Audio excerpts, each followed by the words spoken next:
So, magandang tanghali sa lahat. So, ngayong tanghali, ituro ko sa inyo kung paano ako nagre-refill ng ating ah, bagong idea ng water drinker na or chicken drinker or waterer. So, hindi na to bago. Ito lang yung pinapauso ko dito sa amin kasi wala pa ako nakikitang ganito sa mga, lalo na sa mga backyard farmer, no? Kahit dun sa mga malalaki, ang nakikita ko pa rin ay yung mga ganito. Yan, yung mga ganito. So, ito, so, mapapansin nyo, hindi ko na sila ginagamit. Medyo madumi na. Ito, 3 liters yata to, or 1.5. Ito, yan, hindi ko na rin yung ginagamit. So, balik tayo dito sa ating, so, may dalawa akong hook na ginagamit. Ang pagkakaiba nila, itong S-hook natin, para sa mga malalaki tulad na kawayan, yan, para madali lang siyang ipatong. Tapos itong snap hook natin para sa mga yung maliliit na para hindi siya secure, hindi siya matatapon or sa mga scratch pen, yan, ginagamit ko to. Tulad ng ganyan, yan. So, ito, naka flip hook ang tawag. So, yan ang ating ginagamit dyan.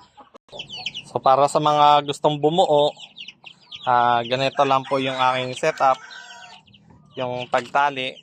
Yan. Tapos may dalawang butas sa ibabaw. Ito. Para madaling mag-refill. Kasi kung isa lang ang butas, matatrap yung hangin sa loob. Hindi makakalabas. Bagal mag-refill. So, kailangan talaga may dalawang butas siya. No? Yan. Tapos dito sa ilalim, naka-nipple drinker siya. So, ito ay ginagamit ko dito sa ating mga sisiw ng darag. Yan. Kaya, ito ay nipple drinker. Yan. Pag tinutukan nila ito, lalabas ang tubig. Ganyan lang. Easy lang. So, nagustuhan ko to kasi dun kasi sa dati nating ginagamit, tulad nito. So, tulad nito, ang mga disadvantage nito, halimbawa, tulad nito, yan, yung sinasabit lang do sa ating scratch pen. So, pag tumuka dito yung ating manok, yung mga feeds sa bibig nila o kaya yung maduming beak nila or tuka, nalalaglag dito yung madudumi. So, hanggang sa ma-spoil na or mapanis na yung tubig, ayun. At, kaya ayoko na nito. Ito ay ginagamit ko pa rin naman pero sa patokan na lang. Ito naman, ang problema ko naman dito, lagi ko siyang nililinis tuwing umaga kasi pag inamoy ko yung loob nito, mabaho talaga. Kasi ganun pa din, pag tumutok ka dito yung ating mga manok, naiiwan pa rin yung feeds at saka yung dumi ng kanilang tuka. Tapos may butas siya dito, ayan dito. So kung madumi na tong nasa tubig dito, yung ibang mga dumi pumapasok dito sa butas na to, tapos tumataas dito pumapasok siya sa loob. So hanggang sa mapanis na, yan. So hindi ko na rin to ginagamit. So same siya dito, magkaiba lang ng itsura. Dalawang butas to, ayan. So ganun pa din, pag tumuka dito yung ating mga manok, ayan, napapanisan ng tubig, no? So wala pang isang araw, panis na ang tubig. Yun naman yung nagiging dahilan kung bakit sila nagkakasakit. Unlike dito sa ating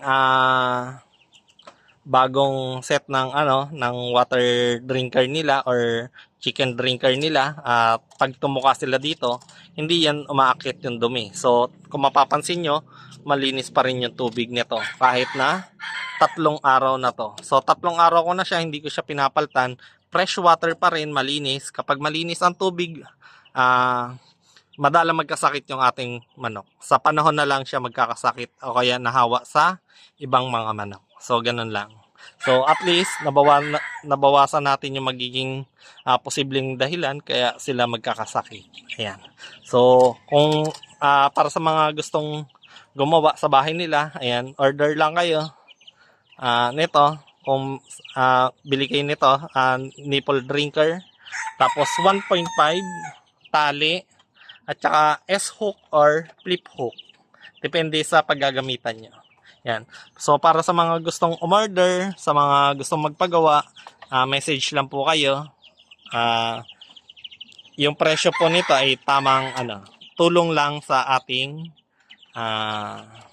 parang suporta lang sa backyard farming natin na maliit lang naman.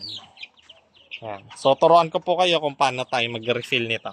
So, may dalawang klase ako ng pag-refill. Either bubuksan ko to, tapos tatakpan ko tong dalawang butas, tapos yun, dito na natin papalagay yung tubig. Tataob natin ganyan.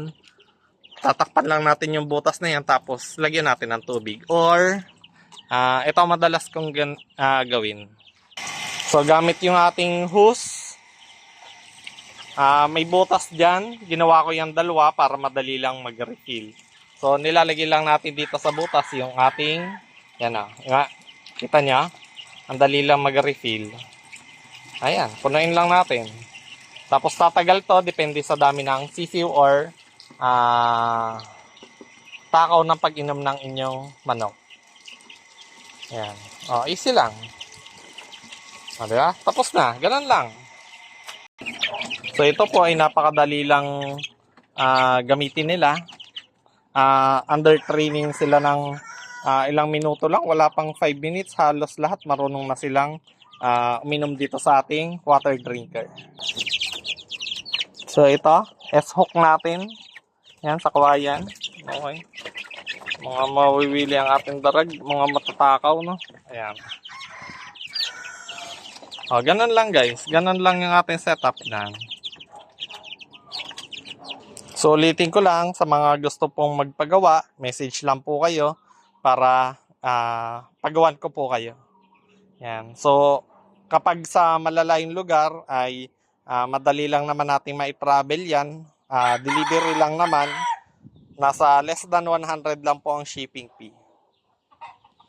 So, ito po, flip hook na chicken drinker. Ilagay lang natin dito sa ating na-acquire na Henny. Golden partridge. Yan. So, napakaganda. So, salamat muli, Sir Marcelo. Yan. So, easy lang. Clip lang natin. Tapos, yan. Okay? Tapos na. Yan. So, ito, kaka-acquire ko lang nitong manok na to. Kaya, under training na rin siya. Mamaya, ilang minuto lang marunong na rin siya uminom. Kasi mahilig naman silang tumuka. So, yan. So, yun lang muna mga ka-technique. Message na lang para sa mga orders nyo. Kaya naman natin yung mga maramihan na orders. So, yun lang muna. Bye-bye.